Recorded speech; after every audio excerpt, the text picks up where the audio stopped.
Bueno, buenos días. Les damos la bienvenida a la mesa 4 titulada Redes Tecnoproductivas y Articulaciones Territoriales en Países Semiperiféricos en estas primeras jornadas del SEUR CONICET, que además coincide con sus 60 años, así que tenemos un doble festejo. La mesa se inscribe dentro de la línea de investigación del SEUR, Poder, Tecnología y Territorio, en la que las coordinadoras participamos junto con Mariana Bersino, y esta línea se inicia en el año 1987 bajo la dirección de la doctora Elsa Laureli, actualmente coordinadora consulta. A grandes rasgos, esta mesa indaga, por un lado, en la conformación de redes tecnoproductivas vinculadas a sectores intensivos en conocimiento y, por otro lado, en las dinámicas de dichas redes asociadas a la explotación de recursos naturales. Y en relación con este último punto van a encontrar algunos de los trabajos en formato de e-póster. En temas de organización y en función de la pertenencia temática de los trabajos presentados, dividimos la mesa en dos sesiones. Por un lado, en la primera sesión, que estimamos sea hasta las 11:30, el orden de los expositores de de la exposición de los autores será el siguiente. Viene primero Borrastero, Feldman, Artopoulos y Leprate, Díez, Gianassi y Pacciaroni, y por último Berti. Luego vamos a realizar una ronda de preguntas y por último, la segunda sesión, estimamos que comience a las 11:45 hasta las 13 horas y que tendrá la misma dinámica, y su momento le recordaremos a los autores cuál va a ser el orden de la exposición. Por otro lado, les recordamos, bueno, a los ponentes que la exposición no debe durar más de 15 minutos. Dicho esto, bueno, podemos comenzar con la primera exposición de Karina Borrastero, que es doctora en Ciencias Sociales de la UBA, investigadora de CONICET en el Centro de Investigaciones en Ciencias Económicas de la Universidad Nacional de Córdoba, profesora de Economía Industrial en la Facultad de Ciencias Económicas también de esa universidad. Buenos días a todos. Comparto pantalla para empezar. ¿Ahí se ve bien? Perfecto. Sí, se ve bien. Bueno, mi trabajo se titula 5G y territorialización de la disputa tecnológica global, Estados Unidos, China, América Latina. Abordo la hipótesis en el trabajo de lo que estoy pensando como una territorialización o reterritorialización de la disputa tecnológica global, manifestada en las formas de despliegue de la infraestructura 5G, que son globales en su alcance, pero que estoy pensando como territorializadas nuevamente, digamos, entre dos polos centrales, Estados Unidos y China, y vastos territorios subordinados tecnológicamente, que sería básicamente el resto del mundo, incluida Europa. Es un tipo de territorialización desigual. La geografía de ese despliegue infraestructural es planetaria, pero su arquitectura responde con bastante claridad a la división internacional del trabajo vigente desde mi punto de vista. Dos dimensiones intrínsecamente vinculadas entre sí dan cuenta de esa territorialidad de la disputa. Por un lado, una dimensión tecnoindustrial. Se trata de infraestructuras físico-virtuales o ciberfísicas de conectividad que van a soportar la totalidad de las interacciones digitales, que si bien no se consideran físicas y tienen un alcance planetario, esta característica de la infraestructura, que es física y arraigada en el territorio, cambia un poquito las cosas. Estas redes están compuestas por distintas capas, con diversos proveedores de proveniencias diversas también, en un mercado bastante concentrado, y que se despliegan al interior de un proceso de normalización industrial que está bajo la responsabilidad de estados nacionales, y esto no es un aspecto menor, como vamos a ir viendo a lo largo de la presentación. La otra dimensión es la geopolítica. La disputa entre Estados Unidos y China por el predominio global, bueno, se juega en buena medida en el despliegue del 5G, e involucra tanto a los estados como a las empresas tecnológicas insignia en este campo, conformando una trama de roles que son complementarios y una trama que es indisoluble. No se pueden pensar los actores por separado en esta dinámica. Pero, desde mi punto de vista, y según lo que vengo analizando hasta ahora, los factores que operan como ligazón territorial de ambas dimensiones, la tecnoindustria y la geopolítica, son los estados, principalmente a partir de su rol jurídico en torno a la definición de normas industriales, regulación de patentes y permiso de operación de las redes, y en sus roles políticos, tanto a nivel interno como en términos de política exterior. Voy a mostrar solo algunas dimensiones ilustrativas de la territorialidad desigual de ese despliegue del 5G, hay más datos en el trabajo. Estas dimensiones que ilustran son, por ejemplo, dónde se han instalado las redes, dónde se ha invertido hasta ahora, de dónde son los proveedores centrales y cuál es su dinámica, y también cómo se proyecta el crecimiento de la infraestructura y su distribución geográfica en un corto o mediano plazo. Acá en este mapa, a junio de 2021, podemos ver dónde han sido desplegadas redes o tecnologías o inversiones vinculadas a 5G. El color azul indica dónde hay efectivamente redes instaladas y operativas. El color celeste muestra dónde se han desarrollado tecnologías asociadas, pero todavía no al mismo nivel que el resto de los países en azul. El color verde muestra dónde se ha invertido en el asunto, pero todavía no se han llegado a desarrollar tecnologías o instalar redes. Y el color gris muestra dónde ni siquiera se ha comenzado todavía a invertir en el tema. Si bien este mapa mundi, digamos, en este mapa mundi está bastante extendida la cobertura del color azul y del color celeste, digamos, donde hay tecnologías y redes operando, hay que ver un poquito hacia adentro, en términos de esta desigualdad, qué ha sido lo que ha sucedido. En relación a las redes non-standalone, el estándar más viejo, digamos, las primeras arquitecturas aprobadas a partir de 2018, que son la red todavía no autónoma, o sea, que se monta sobre la infraestructura 4G existente. Las primeras pruebas técnicas de envergadura y que fueron exitosas a partir del establecimiento de estas arquitecturas se realizaron precisamente en Estados Unidos, con participación de las empresas que se ven en la imagen, AT&T, Samsung, Ericsson, Verizon, participación protagónica, y en China, con Huawei y China Mobile. Y en 2019, es decir, poquito tiempo después, ya se pudieron realizar los primeros lanzamientos comerciales, que también fueron a Estados Unidos y China, y en Corea del Sur y Australia, que no es un dato menor, digamos, son los países alineados con Estados Unidos, en Asia-Pacífico y Oceanía. Y las redes standalone, que son las puramente 5G, digamos, las redes completamente autónomas, todavía están en periodo de prueba. Entre fines del año pasado y principios de 2021 se pudieron realizar las primeras llamadas de prueba exitosas, y también en Estados Unidos con participación de Ericsson, en China con Ericsson y China Telecom, y en Europa se hizo una en República Checa con participación de Samsung y de Deutsche Telekom. Es relevante siempre reconocer cuáles son las empresas que tuvieron protagonismo en las pruebas, ya vamos a ir viendo por qué. Otros datos relevantes: entre 2019 y 2020, Estados Unidos y China quintuplicaron el tamaño de su infraestructura 5G, en un periodo muy breve, es muy acelerado el proceso hasta ahora. En términos de cantidad de estaciones de base instaladas, para abril del 2021 China venía aventajando notablemente a Estados Unidos. También en cantidad de conexiones 5G, en 2020 había casi 14 millones y medio de conexiones en Estados Unidos, según Statista, y en China eran 260 millones, según datos del gobierno, a comienzos de este año. Las proyecciones para un corto mediano plazo, 2025, también muestran la misma tendencia, digamos, el Asia-Pacífico desarrollada y América del Norte liderando a mucha distancia del resto de las regiones y países del mundo. En América Latina la situación es bien distinta. Para julio de 2021 había una red de 5G non-standalone, la red más vieja, digamos, en cada uno de estos países. Una en Brasil, en Perú, en Puerto Rico, en Surinam y en Uruguay. Y en Argentina se realizaron también pruebas públicas con sede en el ENACOM, con la colaboración de Ericsson, Huawei y Nokia. Es decir, se admitió a la empresa china para la realización de las pruebas. Se trabajó con Ericsson, que es un actor relevante, que viene trabajando hasta ahora con casi todos los gobiernos, e incluso en colaboración con alguna de las otras firmas.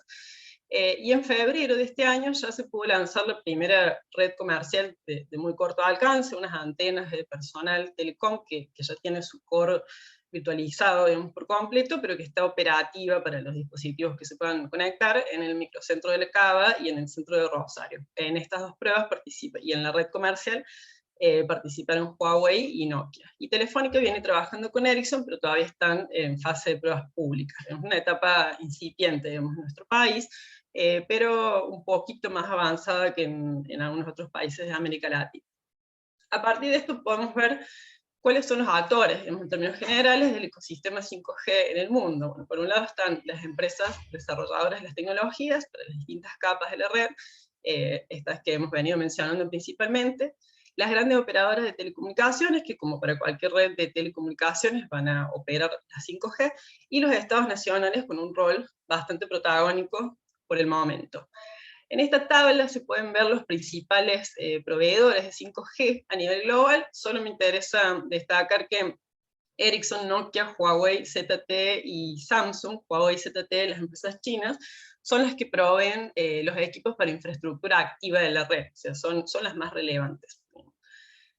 ¿Cómo es que la amenaza china viene dinamizando la disputa? Bueno, en primer lugar, en relación a la cuestión de las normas y patentes, que viene siendo central en la forma en que ha tomado la evolución de las redes a nivel global. Ha sido bastante monumental, digamos, el trabajo gubernamental de China desde los distintos ministerios e institutos vinculados a desarrollo tecnológico desde el año 2013, es decir, ahora hace casi 10 años, un trabajo técnico, jurídico y político junto a las empresas y que ha incidido en la posición actual de las empresas. Las empresas chinas, puntualmente Huawei, por ejemplo, es la principal detentora de patentes 5G, vienen avanzadas, hay más datos sobre esto en el trabajo, que no voy a tener tiempo de mostrar ahora, sobre esta cuestión. Y en particular, a nivel político, digamos, China ha escalado persistentemente posiciones en el grupo de tareas internacional que lleva adelante el proceso de normalización.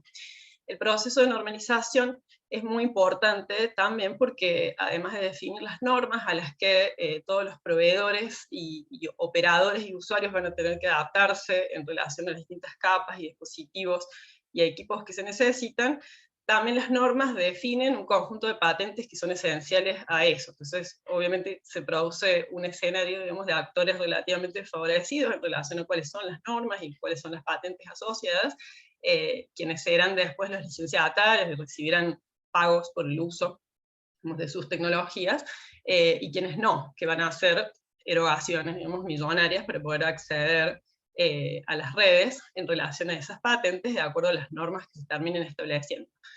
China pasó de no tener representación relevante en el 3GPP a tener, digamos, el directorio del 3GPP está compuesto por 10 puestos, hoy el chair del grupo es el representante de Estados Unidos, y de los dos vice-chairs, que serían quienes siguen en el rango, digamos, uno es de Japón y el otro es chino.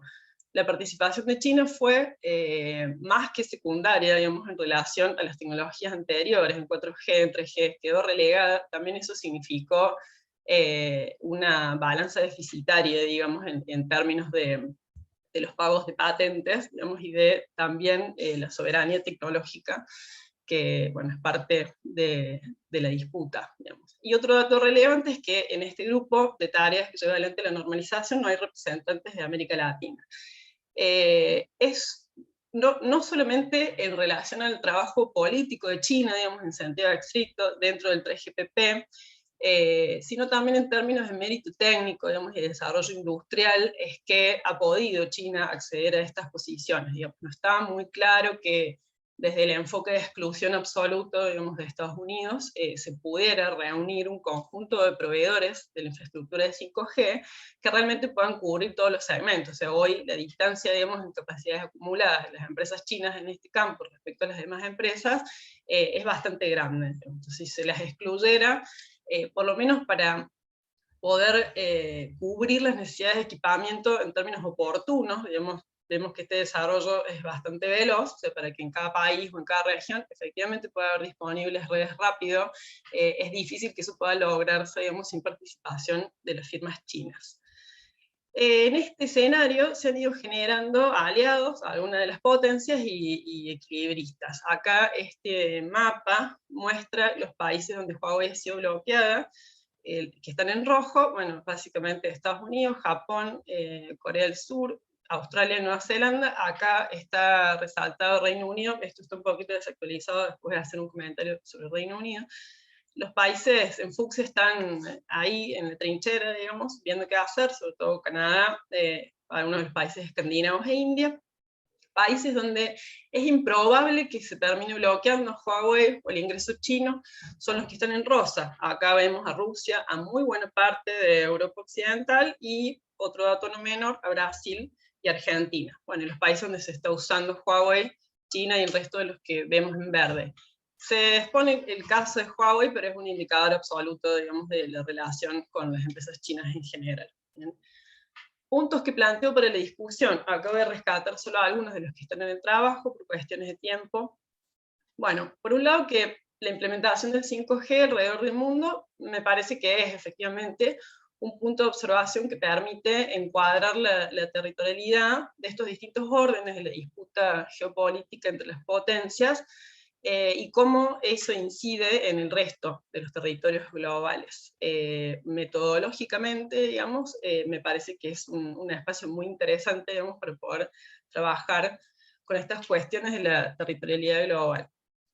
China va ganando hasta ahora, hay algunos otros datos, como decía en el trabajo, el resto se va adaptando, según parece, y América Latina hasta ahora va acogiendo, digamos, la propuesta china, por lo menos por el momento.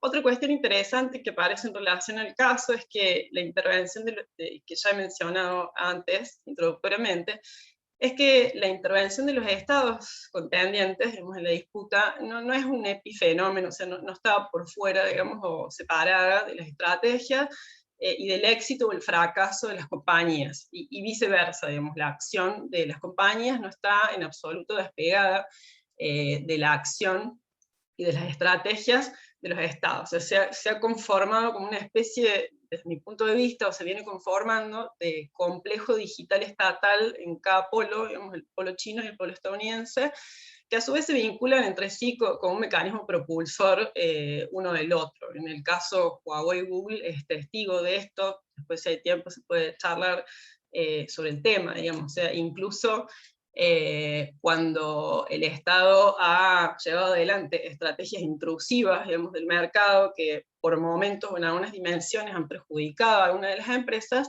a la vez eso, en otro plazo, digamos, en un mediano o en un plazo más largo, ha favorecido el desarrollo empresarial. En este sentido, China y Estados Unidos se están comportando como estados nacionales competitivos a la Hirsch, digamos, que es una lógica que es inherente a la acumulación capitalista global, digamos, un sistema de estados que compiten entre sí, tanto económico como militar y políticamente, impulsando mercados diferenciados y así permiten al capital operar en espacios delimitados, rivalizar y aprovechar lo que Hirsch llama la competencia por el posicionamiento. Algunas de estos aportes y otros aportes teóricos que figuran en el trabajo tienen sus años, digamos, son de fines de los 90, de principios de los 2000, pero me parece que hay algunas dinámicas también en términos geopolíticos, sobre todo a las que estamos volviendo, digamos, y que hay algunas de estas categorías que vuelven a tomar vigencia, digamos, en relación a esta lógica de competencia que tiene a los estados y las grandes empresas como protagonistas. El éxito de ninguna de las potencias está garantizado por el momento y pareciera que el dominio de los territorios subordinados va a ser estratégico. Esto no es una novedad en relación a las disputas entre potencias, pero parece verificarse en particular en este caso y en relación a cómo se vienen comportando el resto de los territorios globales. Latinoamérica está en una condición de desigualdad estructural, como en casi todo, digamos, respecto a las regiones dominantes en 5G, descartaría posibilidades de liderazgo para nuestra región, de liderazgo tecnológico, digamos, pero esta situación, digamos, de bipolarización, digamos, de la disputa global y de cómo se han ido moviendo algunos actores. Había puntualizado el caso de Reino Unido antes, bueno, tanto Reino Unido como Alemania, o sea, una de las potencias industriales más relevantes, ¿no?, de Europa, están colaborando con China hoy. Ericsson está siendo un actor fundamental en eso. Europa está muy fragmentada, también como en casi todo, pero en este caso en particular, en relación a sus alianzas, digamos, con las potencias y las estrategias que va tomando en relación a 5G, a desarrollo tecnológico en particular. Y bueno, para América Latina se impone la necesidad de sostener por lo menos algunas oportunidades de desarrollo relativamente soberano dentro del sistema de competencia interestatal y de sus restricciones. Digamos, me parece que esta intensificación y bipolarización de la disputa tecnológica provee un cierto potencial para explotar ese papel, que hoy es de tercero en discordia, digamos, tanto de América Latina como el resto de las periferias, pero de América Latina en particular, porque es una de las periferias en donde se viene trabajando, digamos, se viene avanzando efectivamente en 5G. América Latina tiene que decidir y tiene que tomar decisiones estratégicamente orientadas en este marco. Muchas gracias. Acá figura la bibliografía del trabajo. Dejo de compartir.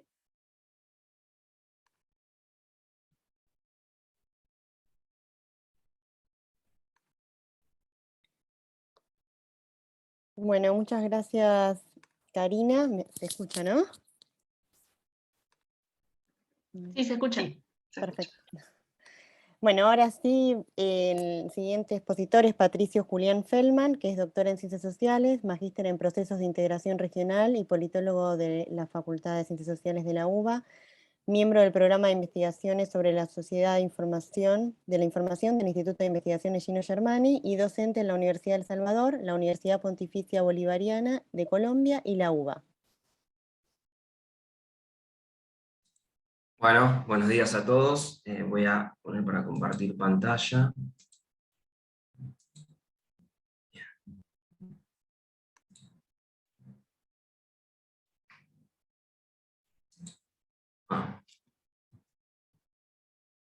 Bien, ahí estamos. Perfecto. Bueno, en mi caso puntual, esta ponencia que se llama Políticas Públicas para la Promoción de la Industria 4.0 en Argentina, obstáculos, desafíos y factores que condicionan su desarrollo. Voy a tratar de ir lo más rápido posible, así no me extiendo tampoco en el tiempo y por ende me lo voy a controlar, así podemos administrar bien el tiempo, que es el recurso escaso. Bueno, esta ponencia se encuadra dentro de un proyecto PICT, que fue aprobado en el 2019, que se llama Tecnologías 4.0 para la Industria Argentina, análisis y herramientas de I+D+I para la formulación de políticas y el desarrollo de la Industria 4.0, que entre otros objetivos tiene, digamos, como objetivo principal construir el estado de arte de la investigación, de origen público y privado, en ciencia, tecnología e innovación vinculado justamente a la Industria 4.0 en Argentina. Tomamos como periodo 2013-2020, pero por supuesto que también está la idea de abarcar el 2021 y el 2022. Y sobre todo nos interesa la vinculación con las pequeñas y medianas empresas, y sobre todo lo que tiene que ver con los instrumentos que permitan la formulación y optimización de las políticas públicas dirigidas tanto a la investigación científica tecnológica como a la aplicación en el sector productivo. Este es el encuadre general de la ponencia, esta es como una primera aproximación en el marco de este proyecto de investigación. En este caso me propuse puntualmente, desde una postura más bien exploratoria, analizar las políticas públicas actuales de promoción de la industria 4.0 en Argentina, pero sobre todo hacer una especie de diagnóstico respecto a los principales obstáculos, desafíos y los factores que de alguna manera condicionan el desarrollo de la industria 4.0 en Argentina. Pero para poder avanzar en este análisis, primero me parece central como incluir algunas discusiones que giran en torno al concepto de industria 4.0, voy a ir desarrollando a lo largo de la presentación. Voy a hablar como de cuestiones bien generales, pero que de alguna manera contextualizan todo el debate respecto a políticas públicas para hablamos de industria 4.0, por supuesto que es un debate, pero en general como que se contienen tres dimensiones. O sea, muchas veces se utiliza este término como en tres sentidos diferentes. Y quiero de alguna manera simplemente describir cuáles son estas dimensiones. En primer lugar, obviamente como digitalización acelerada del aparato productivo. En este sentido muchas veces se utiliza también el término cuarta revolución industrial, a veces se los usa como sinónimo, industria 4.0, cuarta revolución industrial. La idea simplemente es señalar, en este caso aquellos que utilizan el término de cuarta revolución industrial, que por supuesto está muy extendido en la literatura, y de hecho figura de esa manera cuando uno lee los documentos de política pública en la mayoría de los países, generalmente se incluye este concepto de cuarta revolución industrial como una especie de señalamiento de cambio respecto a lo que sería la tercera revolución industrial, que es la incorporación de la electrónica, y también el proceso de automatización de la producción industrial, que ocurrió sobre todo en la década de 60, 50, etc. Y que en realidad se intensificó con la aparición, con la revolución de las tecnologías de información y comunicación en la década del 70 del siglo XX, pero que digamos, lo que se señala es que actualmente hay como un quiebre respecto a ese proceso, y entonces entramos en una dinámica de digitalización, que es como una etapa mucho más avanzada, y eso indicaría que estamos frente a una cuarta revolución industrial. Pasamos de la automatización a la digitalización. Eso es como un primer encuadre, como una primera dimensión. La segunda, básicamente, es la incorporación de toda una serie de tecnologías, un universo muy amplio de tecnologías que denominamos tecnologías 4.0, que ahora más adelante voy a señalar cuáles son, pero nunca nos vamos a poner del todo de acuerdo qué universo compone estas tecnologías 4.0, pero en definitiva no es otra cosa que el Big Data, el Internet de las Cosas, la computación en la nube, la robótica automatizada, bueno, y seguramente me estoy olvidando, inteligencia artificial, que es, diría, una de las principales, los sistemas ciberfísicos, etcétera, etcétera. Bueno, podemos seguir incorporando más tecnologías, pero digo, en general estamos hablando de eso. Entonces, la industria 4.0 se trata no solamente de la digitalización, sino también de la incorporación de todas estas tecnologías a los procesos productivos. Y lo que es fundamental aquí es la noción de los sistemas ciberfísicos. Básicamente es la integración, la interconexión entre tecnologías operacionales y tecnologías informáticas. Es decir, la conexión entre dispositivos, máquinas y seres humanos. Bien, esto como una segunda dimensión. Y la tercera, en realidad, se introduce la noción de producto plataforma, es decir, las empresas históricamente industriales que están abocadas a la fabricación de mercancías y de bienes, en este caso se incorpora como de forma más intensiva aspectos que tienen que ver con los servicios. Y entonces se trata de no solamente capturar el valor de la venta de un producto, sino capturar el valor generado por el uso del producto, y entonces asociado a la venta del producto hay toda una serie de servicios que vienen encadenados. Y de esta manera lo que se está planteando es como que se van diluyendo las diferencias entre los sectores de la economía. Por supuesto, todo esto es materia de discusión y debate, pero digo, en general, estas son como las tres dimensiones más que por lo menos yo considero que están más presentes a la hora de discutir y analizar lo que es la industria 4.0. Bien, y ahora voy a un encuadre incluso mucho más general, que trato de desarrollar, aunque sea brevemente en la ponencia, que es la idea de segunda oleada de desarrollo informacional. Bueno, hay muchos que consideramos que estamos en una segunda etapa o segunda oleada, cada uno le pondrá el término que considere más indicado, pero en definitiva se trata de eso, una segunda oleada, una segunda fase, una segunda etapa dentro de lo que es el capitalismo informacional, que está caracterizada, aquí incluyo tres elementos, pero seguramente hay muchos más, y de hecho seguro que hay muchos más, pero digo, me interesa desarrollar estos tres porque además dialogan, me parece, bastante bien con el resto de las ponencias que participan de la mesa, que tiene que ver, por un lado, con la idea de que todas las tecnologías 4.0 que mencioné anteriormente, que seguro, insisto, me estoy olvidando de alguna, pero digo, entiendo que en la mesa la mayoría ya más o menos conocemos cuál es el universo que compone las tecnologías 4.0, se trata en realidad de una combinación de tecnologías preexistentes. Es decir, no hay en definitiva ninguna tecnología digamos, nueva en el sentido de la palabra, sino lo que hay es una intensificación y aceleración muy fuerte del desarrollo de tecnologías que en realidad ya existían. Esto es una característica que tiene esta segunda oleada de desarrollo informacional, que por supuesto se asienta sobre esto que llamamos tecnologías 4.0. ¿Qué quiero decir con esto? Para poner un ejemplo que se entienda a dónde quiero llegar. La inteligencia artificial no es un invento moderno, hace mucho tiempo que existe, pero por supuesto el desarrollo de todo lo que es Machine Learning de los últimos años, por supuesto que implica un salto muy, muy importante respecto a los desarrollos que existían anteriormente. Y obviamente eso le da la capacidad de desarrollar determinados algoritmos que hasta el momento obviamente no era posible.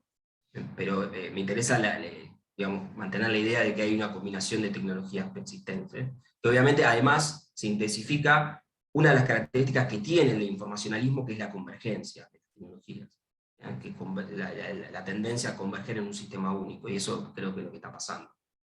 Lo segundo es que esta segunda oleada de desarrollo informacional, a diferencia de la primera, cuyo epicentro fue bien marcado y fue Silicon Valley, y a partir de ahí se expandió, ¿no? El corazón del informacionalismo, en sus orígenes fue Silicon Valley. En este caso, y creo que la exposición anterior lo está demostrando bastante bien, hay una disputa hegemónica, de alguna manera no es solamente Silicon Valley donde se origina todo este proceso, sino que hay otros escenarios y obviamente hay otros jugadores de peso, ¿no? Y de hecho se da esta segunda oleada, digamos, de alguna manera se encuadra dentro de una disputa hegemónica muy marcada, muy clara, que me parece que no quedan dudas, sobre todo entre China y Estados Unidos, con Europa y Alemania, tal vez como el jugador más importante dentro de Europa, todavía en una posición donde parece que está subordinado, pero bueno, hay que ver si digamos, empieza a jugar o no, si se mete dentro de esa disputa, si se subordina a uno de los actores. Bueno, es todo un campo abierto, pero efectivamente la disputa es por justamente el manejo de lo que sería la infraestructura material de todo el proceso anterior que acabo de describir, que es lo que se mencionó la exposición anterior respecto al 5G. El 5G es la gran infraestructura que sostiene esta segunda oleada de desarrollo informacional. Es una infraestructura material, digamos, estamos hablando de cables, de redes, bueno, por eso se habla de operadores de telecomunicación y otras empresas que a veces no son Google, Facebook o Instagram, o Amazon, que también, de todas maneras, también juegan en ese tipo de mercados. Pero lo tercero, que me parece tal vez lo más interesante o relevante para analizar, es que esta segunda oleada de desarrollo informacional es una, digamos, revela como una especie de transición entre las redes, que fueron, digamos, el epicentro de la primera oleada de desarrollo informacional, a las plataformas, plataformas digitales y los sistemas ciberfísicos, que vendrían a ser el núcleo sobre el cual se sostiene el sistema tecnológico en esta segunda oleada de desarrollo informacional. Entonces, digamos, estas tres características me parecen centrales a la hora de enmarcar toda esta discusión. Bueno, tecnologías 4.0 creo que ya mencioné cuál es el universo, y al mismo tiempo quiero mencionar tres tendencias que esto lo desarrolla muy bien Mariano Zuckerfeld, que son las tres tendencias de esta segunda etapa del capitalismo informacional, o esta segunda oleada de desarrollo informacional, que tiene que ver con la automatización de tareas, la informacionalización de actividades y la plataformización del trabajo. Esas tres tendencias creo que están bien marcadas y de alguna manera constituyen el contexto sobre el cual los distintos países pueden desplegar políticas públicas para promover el desarrollo de la industria 4.0. Automatización de tareas que, digo, para no perder mucho tiempo, voy a al menos incluir una idea para que se entienda cada una de estas tres tendencias. Automatización de tareas, obviamente, como la palabra lo indica, se trata del clásico proceso de sustitución de trabajo humano por máquinas. En este caso, no solamente es por máquinas, sino también, por eso se habla de automatización informacional, es decir, es un proceso de automatización donde los algoritmos claramente tienen un rol protagónico, y donde pareciera posible sustituir tareas humanas que hace mucho tiempo se creía que no iba a ser posible de ser reemplazadas por algoritmos o máquinas, ¿no? Tareas humanas creativas. Esto lo dejo como incluso como un interrogante, pero digamos, el elemento principal de esta automatización de tareas me parece que tiene que ver con eso. Lo segundo es la informacionalización de actividades. Bueno, por supuesto, además de una expansión del sector información, eso me parece que también está claro, bueno, también la noción de trabajo informacional, incluso el teletrabajo, también es una tendencia que se está viendo, que empieza a cobrar mucho fuerza, y por lo tanto, ahí es como que se empieza a cumplir un poco lo que señalaba Castel al inicio, cuando introdujo la idea de modo desarrollo informacional y sociedad de la información, que era esa tendencia que el informacionalismo de alguna manera se inserte en todos los digamos, sectores de la economía. Entonces, no solamente hay un sector, que es otra discusión que tampoco pretendo dar acá, pero digo, podemos pensar que hay un sector específico abocado a la producción de bienes informacionales que están compuestos de información digital o de tecnologías digitales, sino que además lo que sucede es que la industria, el agro, si todas las actividades de la economía se informacionalizan. Bueno, esto se está viendo, creo que también con mucho énfasis, y en esta segunda oleada hay una intensificación de esa tendencia. Y lo tercero es la plataformización del trabajo, ¿no? Todo el trabajo que se lleva adelante en las plataformas, que tampoco no me quiero extender en este punto porque sería para otra ponencia, y seguramente en el marco de estas jornadas seguramente se debe haber trabajado muy bien este tema, pero sí me gustaría digamos, precisar la idea de empresa algoritmo y de toda la gestión algorítmica que está incluida, que está inserta en todas las formas organizativas de la producción, y creo que ahí hay un cambio, digamos, que a futuro se puede vislumbrar, que va a suceder con mucho énfasis. Bien, y América Latina, que es un poco lo que intenté introducir en esta ponencia, como, insisto, desde un lugar muy exploratorio. La idea era pensar como tipos ideales, formas posibles de inserción de América Latina en esta segunda oleada de desarrollo informacional, con todas las tendencias y las características que mencioné. Y ahí creo que, digamos, me animo a pensar que hay 5, pero por supuesto que seguramente haya muchas más. Y la idea es no pensarlas como modelos puros, porque es probable que en la realidad no se den de esta manera. Hay posibilidades de híbridos, hay posibilidades de mezcla, pero sí, en términos esquemáticos, me parecía interesante pensar este tipo de modelos o formas de inserción en la segunda oleada informacional. La primera es la forma clásica de enclaves informacionales que introdujo Falero, pero que en Argentina se analizó con bastante profundidad. No voy a desarrollar del todo qué quiere decir enclave informacional, pero voy a señalar brevemente a qué hago alusión. El modelo de enclaves informacionales, tal cual lo describió Falero, no necesariamente se va a replicar de esa misma manera en Argentina. Por supuesto que hay elementos que sí aparecen, pero lo principal, lo que me interesa es indicar que el modelo de enclaves informacionales tiene que ver con la formación de entornos o medios de innovación en determinadas ciudades o regiones del país. En este caso voy a hablar de Argentina. Sinceramente no quiero meterme de lleno en el análisis de otros países de América Latina, pero seguramente se pueda trasladar a otros casos, pero prefiero en este caso circunscribirlo al caso de Argentina. Bueno, los enclaves informacionales son estos entornos, medios de innovación, donde empresas que se dedican a la producción de software y servicios informáticos tienen un rol protagónico. A veces se forman clústeres de empresas donde hay una participación activa de universidades bueno, dentro de estos entornos, y lo que sucede ahí es que, de alguna manera, el desarrollo de los bienes y servicios intensivos en conocimiento que suceden en estos entornos, están de alguna manera desarticulados en dos sentidos muy claros, y probablemente haya otras dimensiones más, pero quiero profundizar en dos, que es la desarticulación territorial. Están de alguna manera desconectados de los propios territorios donde se localizan, y por desconexión hablo de que no están ligados a la dinámica socioproductiva que allí, digamos, que se localizan en estos territorios. De alguna manera están desconectados también de la economía nacional, o sea, no conectan con otros sectores productivos, y están abocados principalmente a la exportación, y a la exportación de horas hombre, ¿no? Es un poco esa la idea del enclave informacional. No lo quiero desarrollar porque seguramente para otra, de nuevo, para hacer una ponencia específica sobre este tema, pero es probable que en la segunda oleada de desarrollo informacional el modelo de enclave se pueda profundizar, y eso es algo que hay que tener en cuenta. Incluso podríamos ensayar una hipótesis de que no solamente se puede seguir replicando este modelo en Argentina, sino que incluso puede suceder que Argentina quede de alguna manera, se inserte en esta segunda oleada, pero no como un actor protagónico de la segunda oleada, sino siempre en los procesos de transición entre una oleada y otra, puede suceder, esto Sassen lo explicó muy bien, cuando habla de la geografía de centros y márgenes, que haya regiones que queden ancladas en el modelo anterior, o en la etapa anterior. Entonces habrá que preguntarse si incluso los modelos de enclaves informacionales que hay en Argentina quedan de alguna manera insertos en la primera oleada y no en la segunda.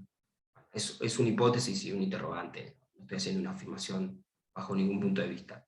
Lo segundo es que los países de América Latina se inserten como proveedores de recursos naturales, fundamentalmente.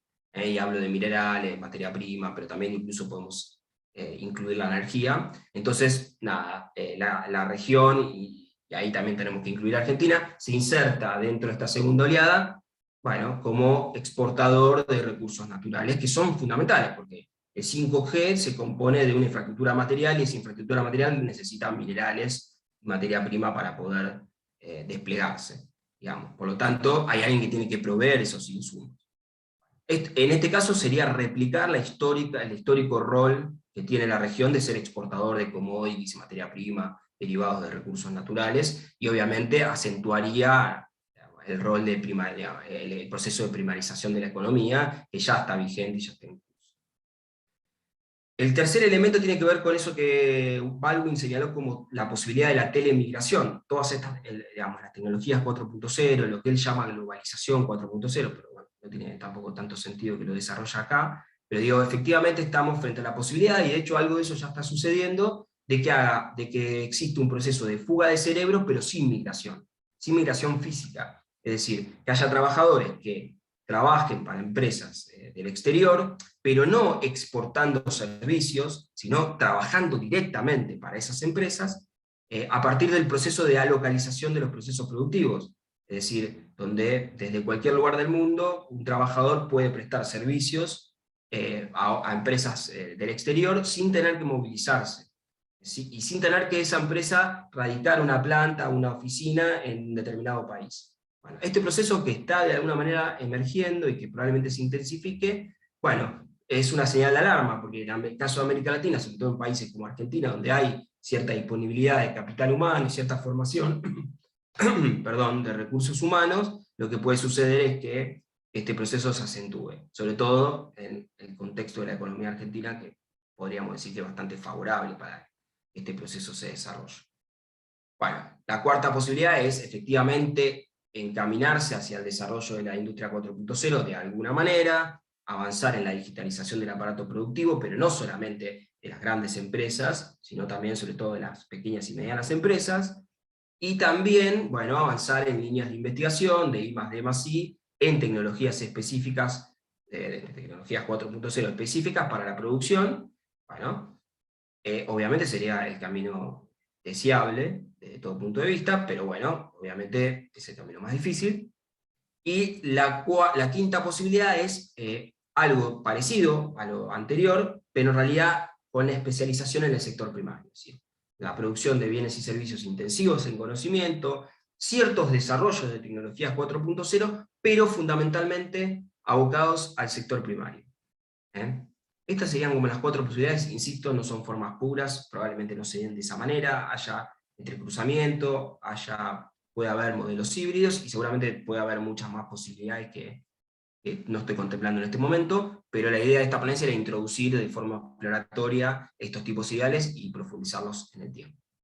Bueno, ahora sí, pensando en las políticas públicas de Argentina, bueno, primero hay que mencionar los condicionantes estructurales, que lo divido en tres dimensiones, en tres capas. Una que es estructural sistémica, que tiene que ver con la histórica dependencia tecnológica, la necesidad de importar las tecnologías principales, una inserción dependiente en las cadenas globales de valor, bajo desarrollo de capacidades tecnológicas y organizacionales para la adopción de TIC, sobre todo en el sector productivo. Después hay algo que tiene que ver con la inestabilidad macroeconómica, que eso es algo que encima se está recrudeciendo cada vez más, que tiene que ver con ciclos de recesión continuados, pero bueno, en el caso argentino una alta inflación, fragilidad cambiaria y monetaria, todo el proceso de endeudamiento externo, bueno, son todas variables macroeconómicas que por supuesto que conspiran y bueno, añaden un obstáculo más para el potencial de desarrollar la industria 4.0 en el país.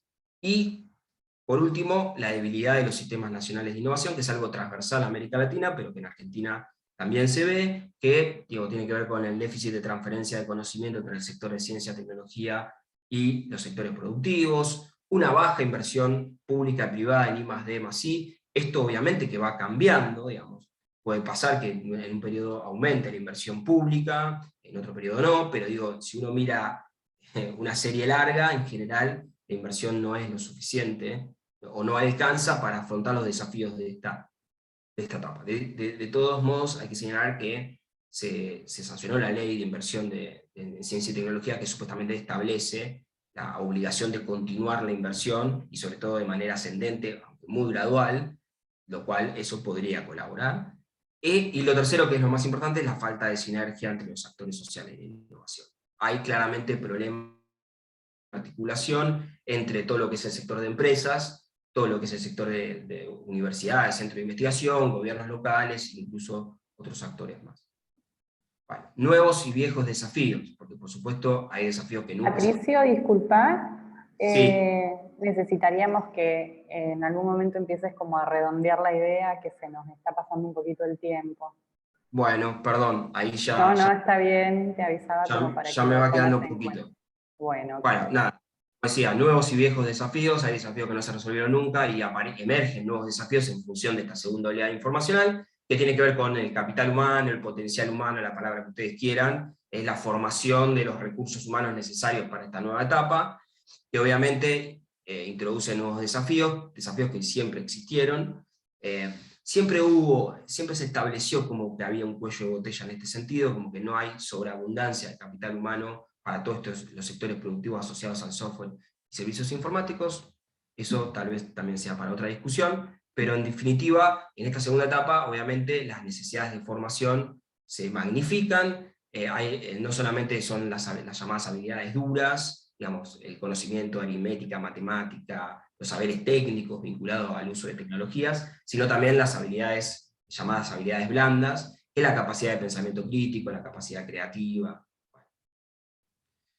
De vuelta remarco la necesidad de evitar esa fuga de cerebro, porque efectivamente las universidades hacen un rol muy importante de formación que después puede ser que no se utilice dentro de la economía nacional. Y después un debate muy largo, que lo voy a pasar por alto, respecto a las profesiones invisibles, que es el gran desafío que tenemos, que no sabemos cuáles van a ser las profesiones del futuro, y por lo tanto no podemos preparar el sistema educativo para algo que desconocemos.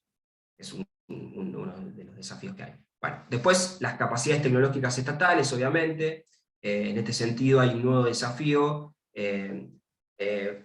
de cómo recuperar la soberanía tecnológica, y esto va mucho más allá del hardware y la cuestión de los radares, toda la industria de la economía del espacio, que eso sí se está avanzando, y el rol que tienen algunas empresas en Argentina en este sentido, pero más allá de eso hay como una nueva discusión respecto a la soberanía, sobre todo anclada en los sistemas, en los datos, en los algoritmos. Creo que ahí se impone un desafío de cómo el Estado puede hacer, digamos, mella de toda esta cuestión, y ahí dejo el interrogante de si necesitamos un Estado desarrollador, no solamente adoptante de tecnologías para la gestión pública, sino desarrollador. Y todo el debate respecto a la nube pública, que bueno, ya está bastante extendido. Después el desafío de la instrumentalización de políticas. Bueno, en fin, básicamente se trata de utilizar una heterogeneidad de instrumentos, pero al mismo tiempo que sean complementarios y que no se superpongan, que haya algún tipo de impacto y que se pueda sostener en el tiempo. Y por último, el avance sobre las redes de conocimiento e innovación, que es uno de los puntos que me parece que es uno de los desafíos más importantes, que es afianzar los mecanismos de transferencia de conocimiento entre los actores. Alto porque si no, no llego, ya con esto voy terminando. Lo que sí tenemos como novedad es el Plan de Desarrollo Productivo 4.0, que se lanzó el año pasado en el Ministerio de Producción, que me parece que hace 3 aportes, y con esto ya termino, que es, básicamente, el primer aporte es que por primera vez tenemos un plan vinculado a la industria 4.0. ¿Qué quiere decir? Hay una cristalización de una política, se establecen líneas de acción, presupuestos, plazos. No lo voy a desarrollar acá porque no tengo tiempo, pero ya es un avance que por lo menos haya un plan. Después, ese plan se compone de programas, iniciativas y experiencias que ya existen, o sea, no se trata de inventar, porque si no estamos todo el tiempo inventando la pólvora. Hay como iniciativas, la Ley de Economía de Conocimiento, INTI 4.0, el programa, el famoso Programar, que es, digamos, que busca extender la programación, etcétera, etcétera, y la idea es nutrirse de esos programas existentes. Y lo tercero es que está dirigido a las pymes. Asistencia técnica, financiamiento, capacitación, digamos, se indica como prioritario que las pymes pueden incorporar las tecnologías digitales y puedan de alguna manera avanzar en este sentido. Bueno, esto efectivamente dejo como interrogante si la pandemia genera estancamiento o aceleración. nos pone frente a una oportunidad, o al contrario, nos pone frente a una amenaza en el sentido de que recrudece las brechas que existen entre centro y periferia, pero también entre unidades productivas grandes y justamente las pequeñas y medianas empresas. Y después creo que la pandemia sí implicó algunas experiencias virtuosas de asociación entre el sector público y el sector productivo, asociado al campo de la salud, porque obviamente estamos hablando de la pandemia, pero que tal vez puedan servir como modelos a replicar en otros casos. Eso lo dejo como interrogante. Y después con esto ya termino, juro que termino, hay que salir un poco, que era lo que intentaba en la diapositiva anterior, salir un poco de esa vieja receta que parece que siempre se replica de que vamos a desarrollar la industria 4.0 en la medida en que, por ejemplo, avancemos con los planes de estímulos fiscales, exenciones impositivas, formación de parques tecnológicos, como que son tres ingredientes que se ponen en una receta y que supuestamente automáticamente dan resultado, y me parece que hay que salir como de ese paradigma bien fiscalista e ir hacia otras políticas que busquen más la articulación entre actores con una agenda bien clara y una estrategia bien clara en el sentido de pensar de qué forma insertarse en esta segunda oleada. Bueno, perdón por la extensión. Damos por la extensión. Bueno, muchísimas gracias, Patricio, y a continuación siguen Alejandro Artopoulos y Leandro Leprate.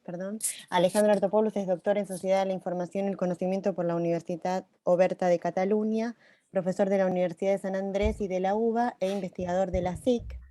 Leandro Leprate es doctor en Ciencias Sociales y Humanas, magíster en Ciencia, Tecnología y Sociedad, sociólogo y director del Grupo de Investigación sobre Innovación, Desarrollo y Competitividad de la UTN.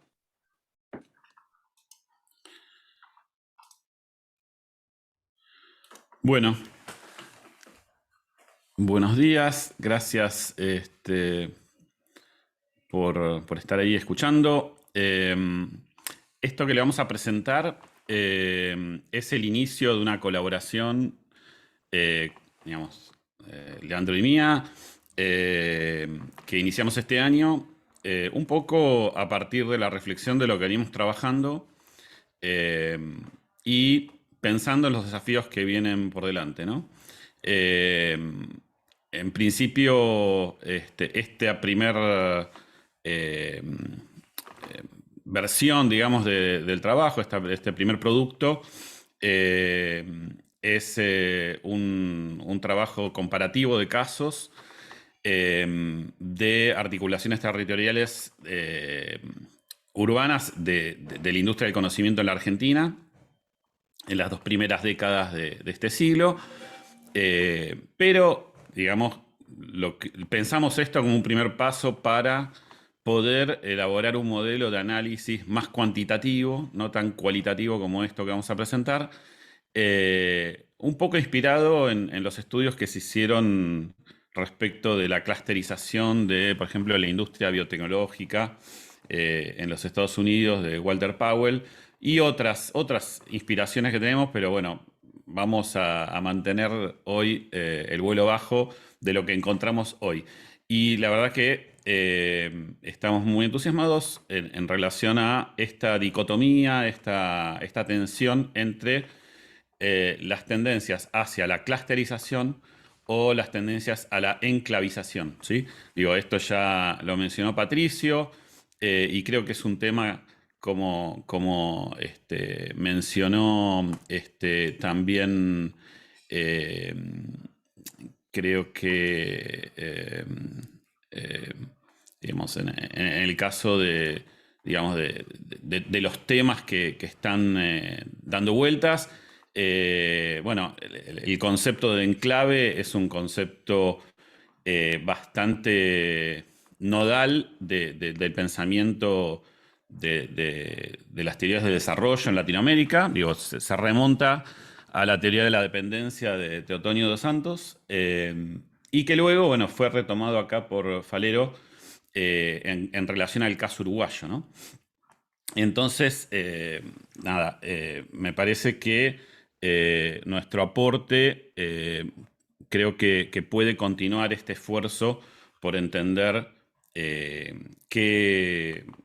digamos, qué puede depararnos este esta segunda ola de desarrollo informacional en términos de desarrollo basado en servicios, ¿no? Por eso, bueno, el tema que vamos a presentar es la territorialización del desarrollo basado en servicios, y nuestro esfuerzo es poder encontrar lógicas que se pueden seguir cual y cuantitativamente, y en este caso vamos a presentar algunas cuestiones teórico-metodológicas con un ejercicio de comparación de 4 casos de ciudades argentinas, en las cuales podemos observar tendencias hacia clusterización o enclavización. Entonces, bueno, vamos al planteo inicial. El planteo inicial es que el sector de servicios, de exportación de servicios de software y servicios informáticos en particular, pero luego ampliado a otros servicios, creció de forma continua, y a pesar de las diferentes crisis que tuvo la Argentina en los últimos 20 años, a un 20% anual. Esto, por supuesto, tuvo como correlato una agenda de políticas públicas, tanto de promoción, tanto nacionales como provinciales. Y en el medio de este proceso de cambio, digamos, de este proceso de emergencia, de desarrollo basado en servicios, apareció esto de la segunda revolución informacional, o de la segunda ola de desarrollo informacional, que, para ponerle una fecha, podríamos ubicar en el 2007, si bien es un poco arbitrario, pero sí, digamos, el lanzamiento de la tienda de aplicaciones iTunes me parece que es una buena, fecha para anclar, digamos, el proceso de cambio. Si bien es un poco temprano para Latinoamérica, sí, digamos, establece un punto en relación a la otra fecha, digamos, importante de inicio del desarrollo informacional, de 1974, con el lanzamiento de la computadora personal. Entonces, bueno, esta digamos, emergencia de exportación de servicios trajo una competencia por los recursos en el territorio. Y por recursos tenemos que incluir tanto recursos humanos, talento o capital humano, como, digamos, diferentes formas de conceptualizarlo, pero también por investigación y desarrollo, por conocimiento, y además también por políticas. Entonces, bueno, todo esto nos da pie para ver qué pasa hacia adentro del territorio. Entonces, bueno, la pregunta de nuestro trabajo es: ¿cómo son estos procesos de articulación territorial en estas 2 décadas en la Argentina? Como dije antes, nosotros iniciamos este planteo teórico-metodológico poniendo en tensión un concepto, digamos, de base para analizar estos procesos, que es el concepto de sistemas regionales de innovación. ¿Por qué? Porque, bueno, en general el trabajo sobre sistemas regionales de innovación pone un límite para comparar qué pasa cuando no hay procesos virtuosos de innovación. Entonces, digamos, el intento aquí es ampliar el continuo entre un clúster y un enclave, y entender hacia adentro qué puede estar sucediendo. En el pensamiento latinoamericano, digamos, la noción de enclave es una noción fundamental para las teorías de la dependencia, como dije, de Teotonio dos Santos, y luego, digamos, tenemos el antecedente de Falero, que él incorporó en el pensamiento sobre el desarrollo informacional. Ahora, en este caso, nosotros lo que intentamos, esto que ven acá es una imagen del guano, digamos, del ciclo del guano en el Pacífico Sur, una típica imagen de una economía de enclave en donde, bueno, se extrae el guano, ¿no? El extractivismo en estado puro, se extrae el guano hasta que se acaba y se retiran las multinacionales y se acaba, digamos, el ciclo económico de prosperidad. Entonces, esta tensión digamos, que le ponemos al concepto de sistema regional de innovación, la operacionalizamos a través de la noción de transición sociotécnica de Hills. Justamente la propuesta de Hills está en relación a los límites de los sistemas, del concepto de sistema de innovación, y empezar a pensar más de forma sociotécnica cómo funcionan estos sistemas. Por eso pasamos a analizar sistemas sociotécnicos. Y en el centro, digamos, de este sistema sociotécnico de la transición entre el primer desarrollo informacional y el segundo están las plataformas, como mencionaba Patricio antes, y el proceso de plataformización es uno de los principales impulsores de esta transición. En este sentido, digamos, vamos a tratar de entender cómo opera la plataformización en la territorialización del desarrollo basado en servicios en la Argentina.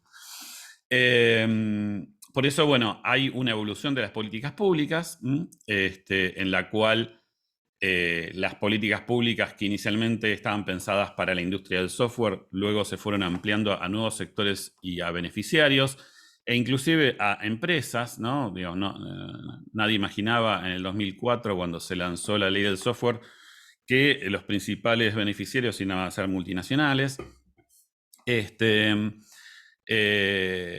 el debate por las plataformas, digo, que llega más en los últimos 5 años, ¿no? Inclusive hacia adentro de los formuladores de política pública. Podemos recordar el caso, digamos, de la FIP impugnando la aplicación de la ley del software a Mercado Libre, ¿no? Entonces, sobre esta base material y esta capa de políticas públicas, hay una capa superestructural de imaginarios sociotécnicos en relación a los discursos y narrativas que van dando sustento a las diferentes políticas y a la justificación de la acción de los actores sociales. Entonces pasamos, en este proceso, hay un pasaje de una narrativa sobre la industria del software a otra narrativa diferente sobre la economía del conocimiento. Y finalmente, volviendo a la base material, la territorialización. Y este es el tema que nos interesa. Por eso, bueno, voy a hacer un salto acá. Vamos a analizar cómo es esta territorialización de la informacionalización, o cómo son las trayectorias de la informacionalización territorial. Entonces acá le voy a pedir a Leandro que se explaye. Bien, gracias Alejandro. Bueno, como decía Alejandro, la intención de este trabajo, digamos que está en exploración de alguna forma, es partir desde una concepción de lo territorial, desde la perspectiva de sistema regional de innovación, pero básicamente incorporando elementos del sistema sociotécnico, porque consideramos que hay un peso bastante simétrico en la relación que se puede establecer entre tecnologías y actores sociales de alguna forma. Lo que planteaba Karina respecto de las infraestructuras, creo que es un claro ejemplo del peso condicionante que tienen muchas veces las tecnologías en términos de performatividad, del comportamiento de los actores sociales, más allá de la intencionalidad de esto. Digo, es un poco el background que tiene esta primera aproximación. Y por otra parte, como bien decía Alejandro, la intención es provocar una cierta tensión en el análisis, que de la misma forma que también lo planteaba Patricio, que creemos que son tipologías ideales inicialmente, pero que podemos tener manifestaciones híbridas, ¿sí? y a su vez atadas de alguna forma al sentido evolutivo que tenga cada uno de los territorios en la manifestación en términos de clusterización y...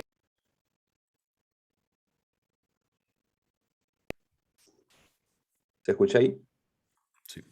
Perdón. Sí. Y ahora sí, sí. Y enclavización, decía. Entonces, estas dos como grandes tipologías ideales, bueno, en el artículo tiene como otros elementos y componentes. Básicamente lo que estamos pensando es en procesos de tipo coevolutivos que se dan en los territorios, que pueden estar orientados, como les decía, hacia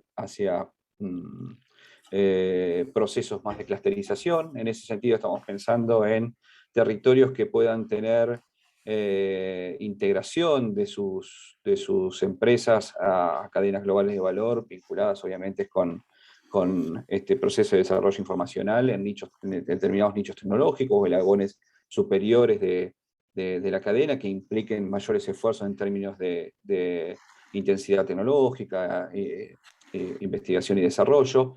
Estamos pensando también en territorios que manifiesten algún tipo de integración al mercado local global vía diferenciación en términos de especialización cognitiva, no solo exclusivamente en lo que tenga que ver con software y servicios informáticos.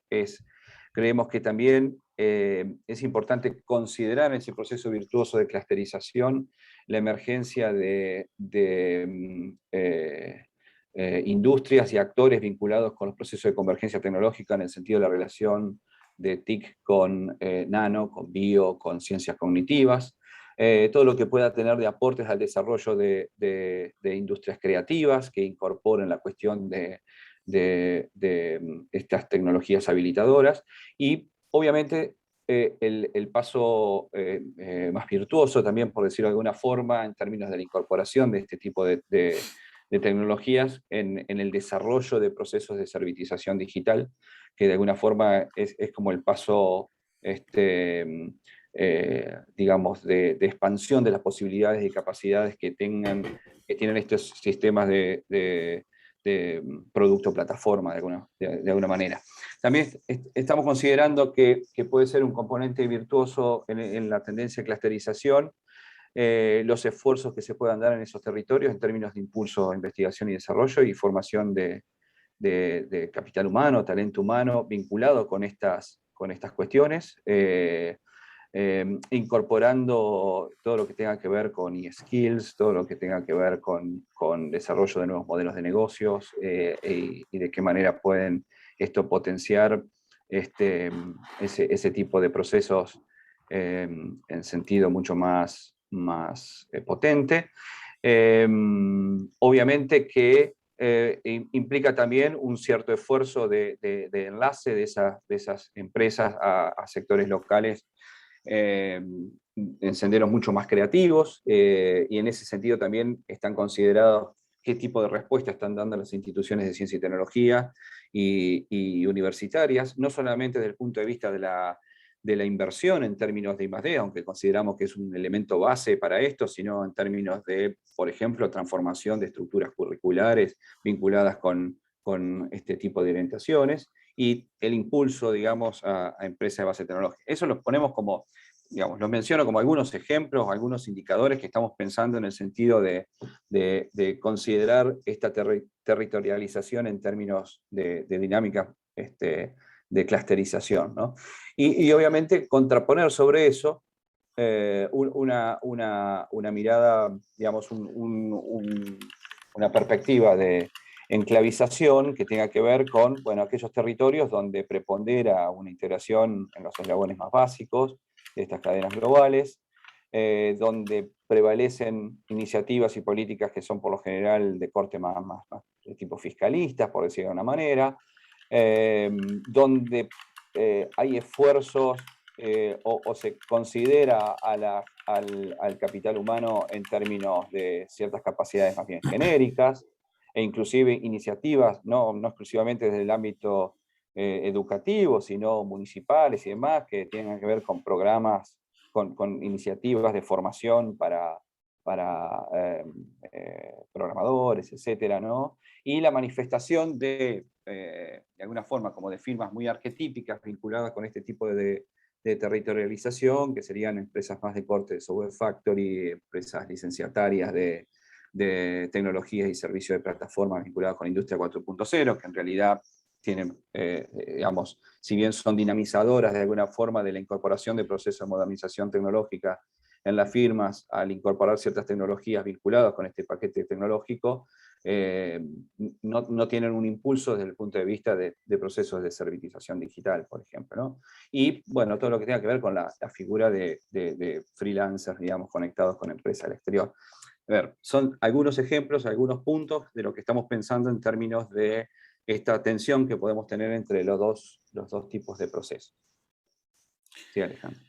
Bueno, para digamos, ir cerrando con los casos, lo primero es analizar que en realidad cuando estamos hablando de economías del conocimiento, fruto, digamos, de la disrupción de la segunda ola de desarrollo informacional, hoy tenemos 3 categorías, digamos, de economía del conocimiento. Las originales, productores de software nacionales, representados por los ERPs, pero básicamente primeros beneficiarios de la ley del software.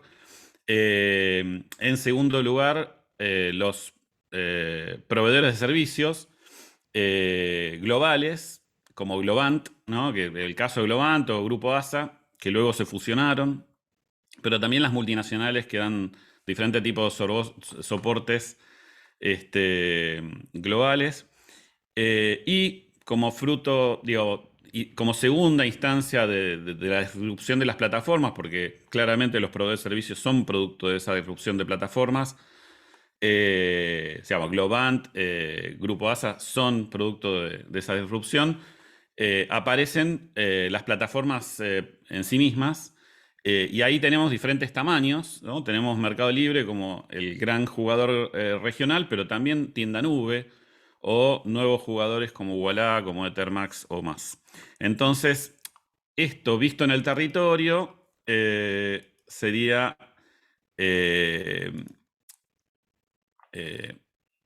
visto de esta forma. Vamos a pasar a ver a los casos. Después, en todo caso, ilustramos con estas láminas que ilustran los recursos distribuidos. Bueno, acá tenemos el análisis de la línea de tiempo de los 4 casos.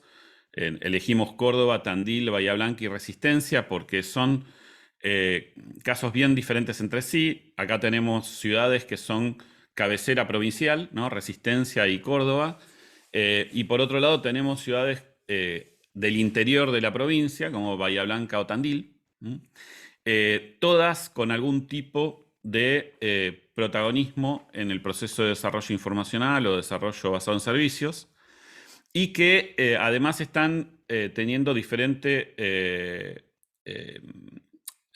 digamos, participación en términos temporales en el proceso, ¿no?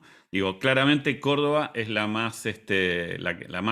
que más participa y podríamos decir la pionera, porque es la provincia que desarrolla la infraestructura legislativa de promoción del sector antes que el Estado Nacional, ¿no? Y lo hace luego de que antes de la crisis del 2001 se instalara la primera multinacional informacional en la provincia, Motorola. O sea, empieza la transición entre el desarrollo industrial y el desarrollo informacional antes de la crisis del 2001. Y también es interesante el caso de Córdoba, porque Córdoba tiene dentro del caso la transición entre el primer informacionalismo y el segundo informacionalismo. ¿Qué quiero decir con esto? Se instalan multinacionales, Motorola, Intel, EDS, bueno, siguen las firmas, hay más firmas internacionales, multinacionales. Se desarrolla la infraestructura legislativa y luego aparecen las nacionales. Y se instala Globant recién en el 2010. Y Mercado Libre con una oficina dedicada a la venta, ¿no? Al desarrollo en el 2013. Recién aparece Mercado Libre en el 2017 instalando el laboratorio de inteligencia artificial. Entonces ahí lo que vemos es un cambio de guardia, ¿sí? El primer informacionalismo con empresas típicas del primer informacionalismo como Intel son reemplazadas, digo, es una figura, pero son reemplazadas por Mercado Libre en el 2017. Mercado Libre, recordemos, previo a esta instalación en Córdoba, se había instalado en San Luis, en La Punta, con una operación de menos carga o demanda de conocimiento. O sea, acá tenemos una instalación de un centro de investigación y desarrollo dedicado a la inteligencia artificial. Entonces acá sí, paso a la lámina de recursos de conocimiento, vemos cómo es importante Córdoba dentro de la distribución territorial de los recursos, porque Córdoba tiene la Universidad Nacional con mayor porcentaje de recursos humanos dedicados al I+D, ¿no? Con doctorados. Quizás una de las más altas de la Argentina y de mayor volumen, digo, las dos cosas, ¿no? Tiene esas dos características. Acá están señaladas los 4 sitios, ¿no? Fíjense que en el otro extremo es Resistencia, que es la que menos porcentaje de profesores con PhD tenemos. Acá tenemos las instalaciones de Globant, ¿no? Digo, otra característica de estas ciudades es que en todas tenemos una instalación de una oficina de Globant.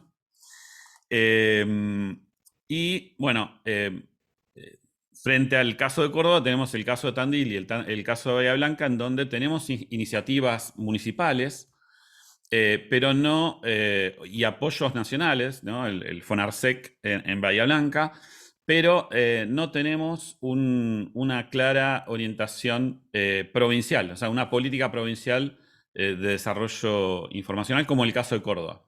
Y eso se nota especialmente en algo que dijo Leandro, que es fundamental, que es el desarrollo institucional informacional. Córdoba, de alguna forma, interviene a través del Ministerio de Educación en la resolución de los problemas, acá me sonó mi propia alarma, pero ya está pasada, yo lo reconozco, con las escuelas PROA. Las escuelas PROA no es la única digamos, acción de política pública dedicada a resolver el problema de complejidad hacia la formación en el nivel secundario. También tenemos el caso de las diplomaturas de la UNICEN y el convenio con la UTN en Resistencia. Entonces, bueno, ahora sí, para ir cerrando, bueno, acá un poco números de los 4 casos. Nuestra intención es profundizar por este lado, digamos, lograr una mayor capacidad de lectura cuantitativa con también procesamiento de grafos para entender las redes de colaboración en conocimiento y en formación de recursos humanos, es decir, para analizar el desarrollo informacional institucional. Bueno, finalmente, las conclusiones. Digamos, lo primero que tenemos que decir de lo que vimos es que coexisten estos 2 modelos ideales de desarrollo informacional. Por un lado, los clústeres y los enclaves. Esto, digo, de alguna forma rebatiría la hipótesis de la siliconización del mundo, ¿no? a la Eric Sadin. Digo, hay ciudades como Córdoba de Tandil, en donde tenemos desarrollo institucional educativo, pero no, por ejemplo, en el caso de Tandil, la clusterización propiamente no ocurre. Sin embargo, en Córdoba y Bahía Blanca hay procesos clusterizantes incipientes, digo, o por lo menos con continuidad, que permiten pensar en que no hay una enclavización, ¿no? El caso más extremo de enclavización quizás es Resistencia. ¿En qué se nota la enclavización? Y esto es interesante. En que la presión del mercado de trabajo de estas empresas demandadoras de servicios van vaciando los equipos de investigación de las universidades. ¿sí? Esto es un problema que actualmente está de alguna forma debajo del radar, pero es muy grave, porque esto hace 10 años no ocurría. Entonces, digo, es como la siguiente etapa del brain drain, ¿no? O sea, sería como el síndrome de Messi. O sea, ya no vienen a buscar a nuestros científicos cuando ya están formados o cuando están por entrar al doctorado, sino los buscan cuando están por salir al secundario, ¿no? Y los sacan del sistema de ciencia y tecnología. Esto es gravísimo. A esto llamamos enclavización, a esto llamamos extractivismo de talento. Digo, por eso es más importante pensarlo en términos de recursos humanos y de talento que de conocimiento. Porque algún día, digamos, con el extractivismo a full, el conocimiento se va a acabar, ¿no? O sea, porque directamente va a pasar a las multinacionales. Y en segundo lugar, el proceso de clusterización cordobés, que digamos es la parte positiva de lo que vemos, tiene dos etapas, claramente. Una etapa del primer informacionalismo, más de la computación personal, y una segunda etapa de la computación en la nube y las plataformas, y ahí creemos que hay un proceso, esto no está en el paper, pero lo digo yo, hay un proceso de nacionalización de la plataformización, ¿no? Digo, el caso quizás más emblemático es tienda nube. O sea, ¿qué viene después de Mercado Libre? Bueno, viene tienda nube y vienen un montón de plataformas que van poblando ese espacio competitivo, y creemos que ahí hay un campo para pensar la complejidad, para pensar la incertidumbre y fundamentalmente para pensar el desarrollo institucional, tanto de formación y educativo como de I+D, que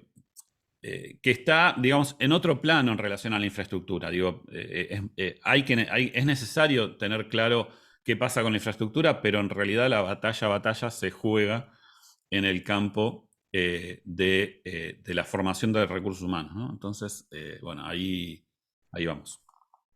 Gracias. Bien, muchísimas gracias Alejandro y Leandro. Vamos a pasar entonces al siguiente trabajo. José Ignacio Díez, doctor en Geografía por la Universidad Nacional del Sur y licenciado en Economía y profesor de la Universidad Nacional del Sur e investigador adjunto de CONICET. Nadia Janasi, licenciada en Economía y doctoranda en Economía por la Universidad Nacional del Sur y docente en la Universidad Provincial del Sudeste. Carolina Paciaroni, doctora en Economía por la Universidad Nacional del Sur y licenciada en Economía, asistente de docencia en la Universidad Nacional del Sur. Presenta entonces Nadia Janasi el trabajo de los colegas. Buen día, les comparto la pantalla. No sé si ya lo están viendo. Bien. Yo les voy a presentar el trabajo Redes de Conocimiento en la Industria del Software, el caso de Bahía Blanca, que como comentaron recién, realizamos en conjunto con José y Carolina. El objetivo del trabajo es analizar las capacidades relacionales que tienen las empresas de este sector, de software y servicios informáticos, en la localidad de Bahía Blanca y los vínculos que existen entre ellas, las empresas de este sector. La motivación principal para analizar este tipo de capacidades relacionales, surge por la importancia que tiene el concepto de capacidades a partir de los desarrollos de la literatura schumpeteriana y evolucionista, que postulan el desarrollo de las habilidades y las competencias por parte de las firmas como fundamentos económicos de la competitividad. Este tipo de capacidades tienen que ver con la habilidad que tienen las empresas para interactuar con el medio y para obtener conocimiento, información y recursos que les permitan mejorar su desempeño.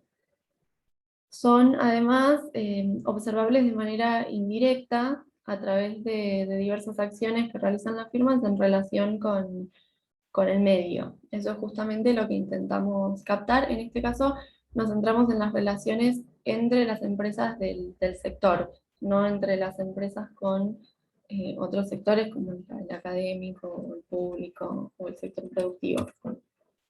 Los interrogantes que planteamos y que intentamos responder son, bueno, si existen esos vínculos de comunicación entre las empresas del sector, En caso de que existan, qué morfología tienen las redes de comunicaciones y cuál es el posicionamiento que ocupa cada empresa dentro de esa red, qué tipos de conocimientos circulan a través de las redes y finalmente si las empresas desarrollan algún tipo de estrategia asociativa y en ese caso qué tipos de negocios o de proyectos conjuntos llevan a cabo.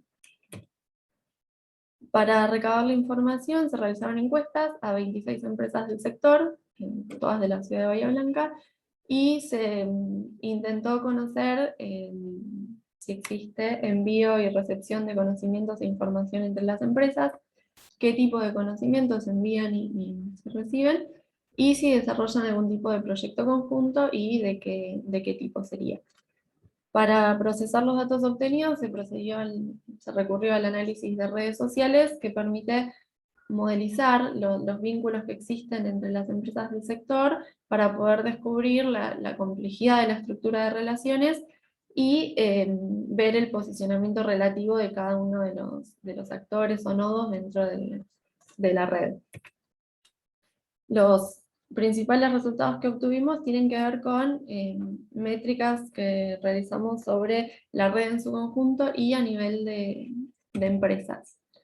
El primer indicador es el indicador de densidad, que analiza el envío y la recepción de información entre todas las empresas, y arrojó un valor de 10,5, que es un valor bajo, que da cuenta de que hay numerosos orificios estructurales dentro de la red que conforman, la red de comunicaciones que conforman las empresas.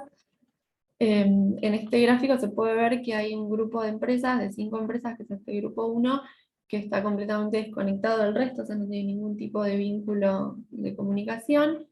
Otro grupo donde hay el grupo 2, donde hay 2 actores que solamente se comunican entre sí y en un único sentido. Este es un gráfico dirigido que da cuenta del sentido del vínculo.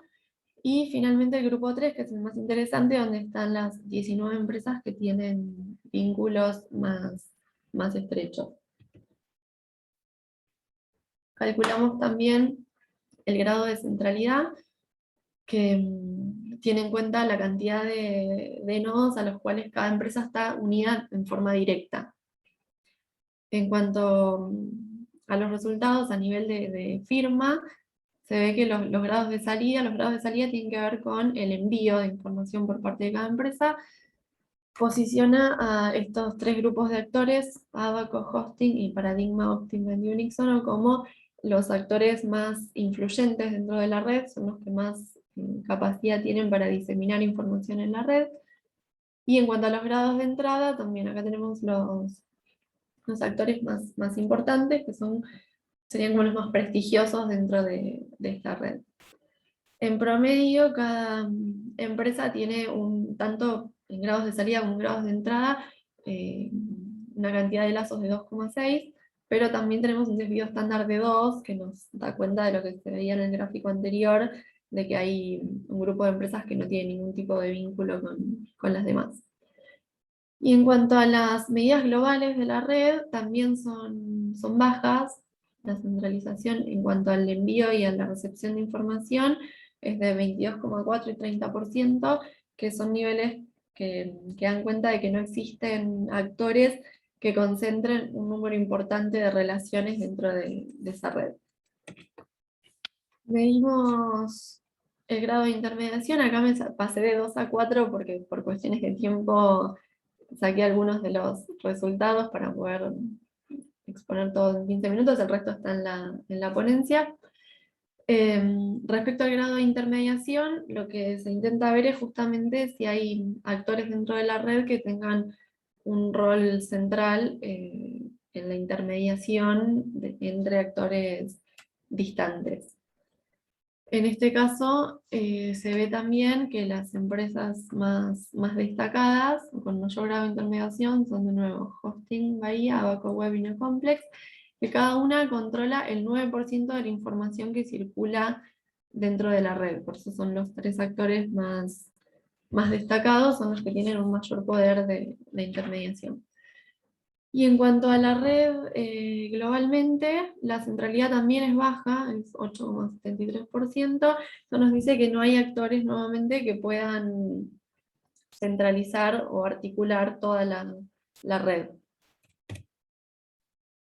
Bien, analizamos también, hasta acá veníamos viendo, veníamos analizando en términos de actores, estábamos viendo si había algún actor o algún nodo, alguna empresa que tuviera un rol central dentro de la red, dentro del sistema de comunicaciones. Este indicador, conjunto lambda, lo que tiene en cuenta no es si existen actores claves, sino si existen relaciones claves en la trama. Lo que hace es ordenar las relaciones, todas las relaciones en la red en función de su importancia, y lo que se ve es, sobre el margen izquierdo, las empresas que tienen menos conexiones con el resto, que son las que se veían en el primer gráfico, en el grupo 1, las que están más desconectadas, y sobre el extremo derecho se ven las empresas que tienen mayores conexiones o conexiones más importantes con el resto de las empresas de la red, y son las que, si se excluyeran de la red, generarían perturbaciones importantes. En este caso, las dos más importantes son Optiment y Abaco Web, y le siguen Neocomplex, Hosting Bahía y Unixono, que son como un núcleo externo o un círculo externo, este núcleo central de relaciones que constituyen Optiment y Abaco Web. Y por último, en realidad creo que fui demasiado rápido con la exposición y no voy a llegar a mis 15 minutos. Por último, analizamos los proyectos o los negocios conjuntos que llevan a cabo las empresas.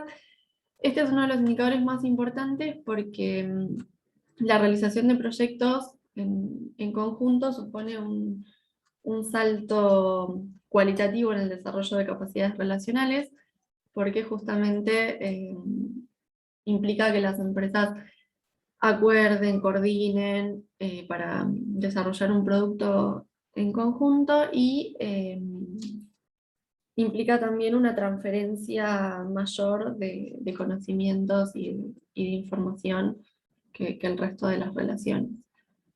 En este caso se ve que también nuevamente hay un grupo de 14 empresas que no realizan ninguna acción tendiente a generar proyectos conjuntos, y otros grupos, estos 3 grupos están compuestos por las 2 empresas que representan el 46% de la muestra, que sí desarrollaron algún proyecto conjunto. En total se realizaron 7 iniciativas conjuntas. Una de las más relevantes o más conocidas fue un sistema de parquímetros que funcionó durante algún tiempo en toda la ciudad de Bahía Blanca. Y a su vez, dentro de esas 7 iniciativas hay 2 que se repitieron 5 de las empresas desarrolladoras.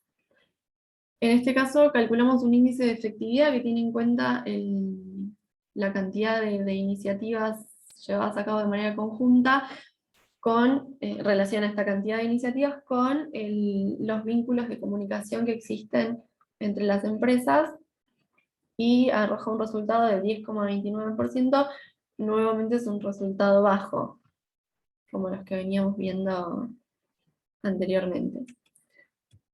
Y finalmente, para concluir, vemos que bueno, las competencias relacionales, que es lo que estuvimos tratando de analizar, tienen un rol central en la economía actual, y bueno, que la competitividad y los procesos de innovación ya no son fenómenos que se puedan estudiar individualmente, sino que hay que analizar sus aspectos colectivos, y ahí la importancia de analizar este tipo de capacidades en las empresas. A nivel global, analizando toda la red de comunicaciones entre las empresas del sector en Bahía, se ve que no se integran en tramas significativas, es lo que vine diciendo. La densidad era baja, o sea que hay numerosos orificios en la red, o sea que no se explota, la red está lejos de lograr su potencial máximo de intercambios, y lo que vimos recién del índice de efectividad, que solamente 10% de las comunicaciones o de los vínculos comunicacionales entre las empresas se materializaron en proyectos conjuntos. Y a nivel de las firmas, lo que vimos también, bueno, a lo largo del análisis de los resultados, las más influyentes son sobre todo Abaco Web, que es la que muestra o evidencia mayores capacidades relacionales que el resto, es la que tiene los valores más altos, perdón, en el envío y en la recepción de información, y tiene mayor poder de intermediación. Hay un montón de agentes, de empresas, que se comunican con las demás utilizando Abaco como puente. Y seguido, en orden de importancia, están Hosting Bahía y Optimen, que también tienen valores relevantes a nivel individual. La conclusión es que estas tres empresas son las más influyentes, son las más poderosas, las que tienen una posición más importante dentro de la red, y son las que tendrían que ser consideradas por cualquier iniciativa de política pública que intente desarrollar o promocionar o impulsar el sector en la ciudad de Bahía Blanca. Eso serían las conclusiones de nuestro trabajo.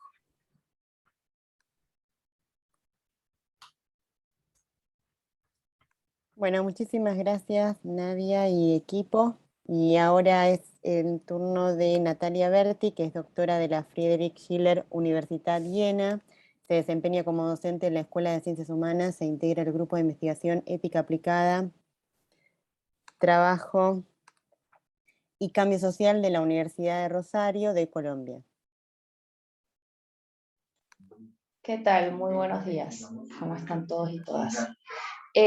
Bueno, la versión original de la ponencia quería incluir a pequeñas y medianas empresas y freelancers, pero por cuestiones de tiempo y tamaño de la ponencia lo tuve que reducir solamente a las pequeñas y medianas empresas. Ahora con Karina Borrastero estamos empezando a hacer un trabajito para incluir también a los freelancers. Entonces la pregunta es si estas pequeñas y medianas empresas, sobre todo medianas empresas de software y servicios informáticos, cómo es que se insertan en estas redes transnacionales de valor. Vamos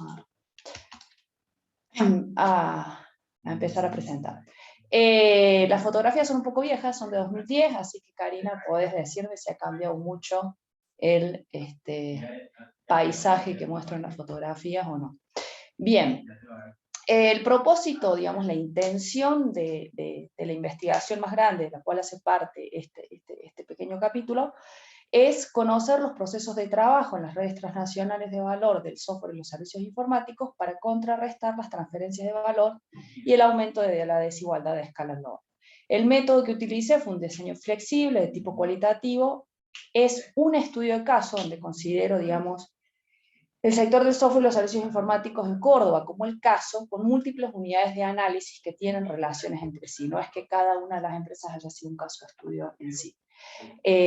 Lo que tienen en común todas estas unidades de análisis es que están embebidas en un mismo contexto institucional y regulatorio, pero a su vez están, digamos, entrelazadas en las mismas redes de valor, ya sea porque participan en el mismo proceso productivo o porque compiten por recursos, sobre todo mano de obra, ¿no? Para llevar adelante sus procesos productivos.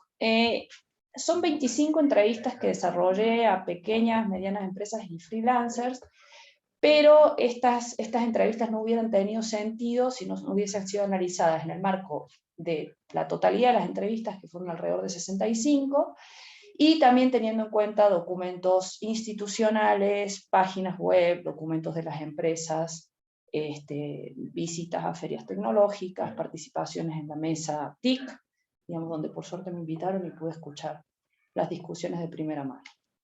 Y también, por ejemplo, cosas que me mostraban los mismos trabajadores, que como les hacía las entrevistas en su casa y hacían teletrabajo, me mostraban las pantallas y me mostraban cómo era todo el proceso de trabajo. Entonces, bueno, las preguntas de investigación que orientan este trabajo es, en términos más generales, cómo es que se produce un nuevo nodo en una red transnacional de valor en software y servicios informáticos, cómo en este proceso se integra o se excluye a las firmas locales y qué relaciones se establecen con el resto del entramado económico local. Creo que acá tenemos una pregunta que atraviesa toda la mesa que tiene que ver con la integración de este sector, que ha sido ampliamente promovido por el Estado, con el resto de la economía, y si se cumple o no esta promesa de la competitividad que iba a generar. Las fotos mías, verán, son bastante intencionadas en realidad no son mías, las saca mi hermano porque él es el fotógrafo. Dice Berti 2010, pero es mi hermano. Pero son bastante intencionadas en como, digamos, generar una especie de ironía, ¿no? De esta industria tan innovadora, que por ejemplo en este caso el Parque Empresarial del Aeropuerto está ubicado en campos que quedan frente al aeropuerto precisamente, pero que hasta no hace mucho tenían producción agrícola, ¿sí? Incluso en algún momento llegaron a producir soja en esos campos, y bueno, es algo que sigue marcando ese panorama, a pesar de que se ha suburbanizado bastante la región. Bueno, entonces, acá también es interesante una diferencia con otros trabajos que se han venido presentando, que es cómo es la temporalidad que estoy tomando.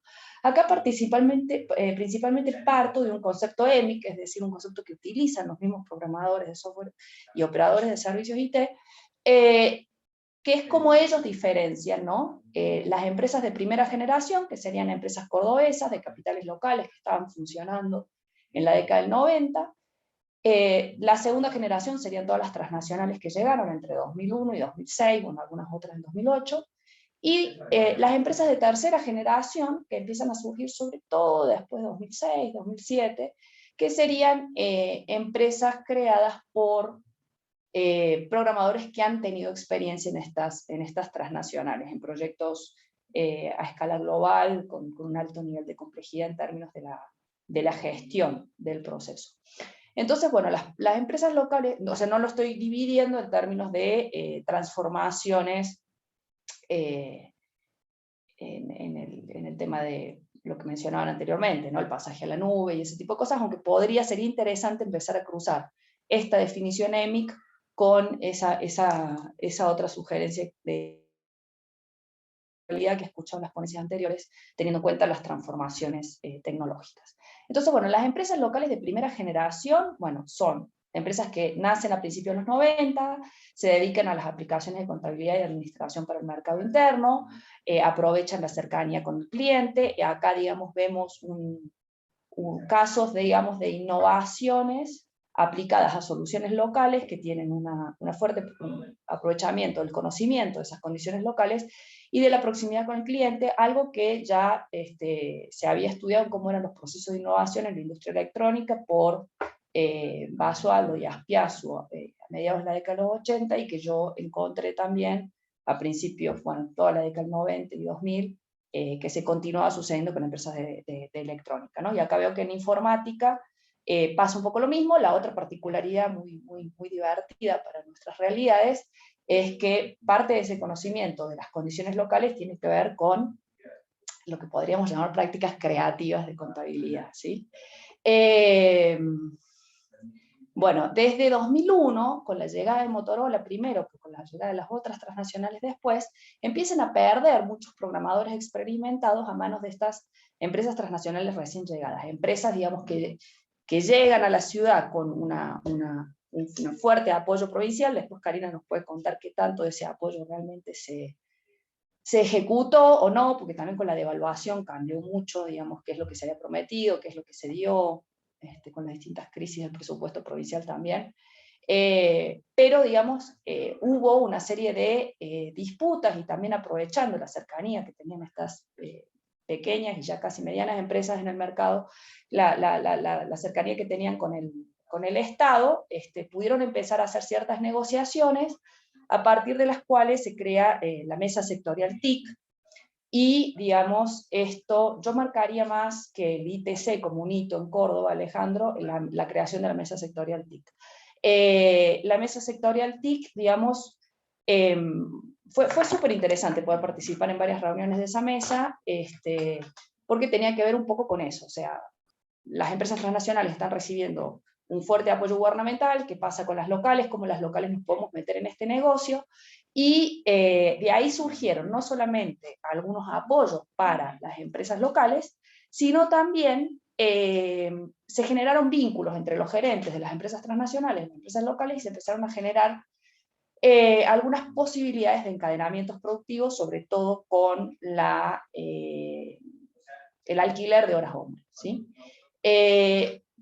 Pero, digamos, también se generaron relaciones que permitieron otro tipo de prácticas, no tan reconocidas públicamente, como la cartelización para la reducción de la movilidad de trabajadores entre una empresa y otra, como alguna forma de frenar el aumento de los salarios en la ciudad. Como me decían en las entrevistas, los mismos gerentes, tanto de empresas locales como transnacionales, estaba calentando la plaza, ¿sí? Pero, digamos, en términos generales, esto lo que generó fue una mejora de salarios y de condiciones laborales. Las condiciones laborales de los trabajadores en las empresas de primera generación a principios de los años 2000 realmente eran alarmantes, digamos, mucho trabajo no registrado, demoras en los pagos de salarios, exceso en el trabajo de horas extras, y bueno, una serie de cuestiones no reconocidas en las condiciones laborales, al punto que incluso me decían los trabajadores en algunas entrevistas que cuando venían los inspectores de trabajo, ya estamos hablando mucho más entrada la década del 2000, cuando volvieron a aparecer los inspectores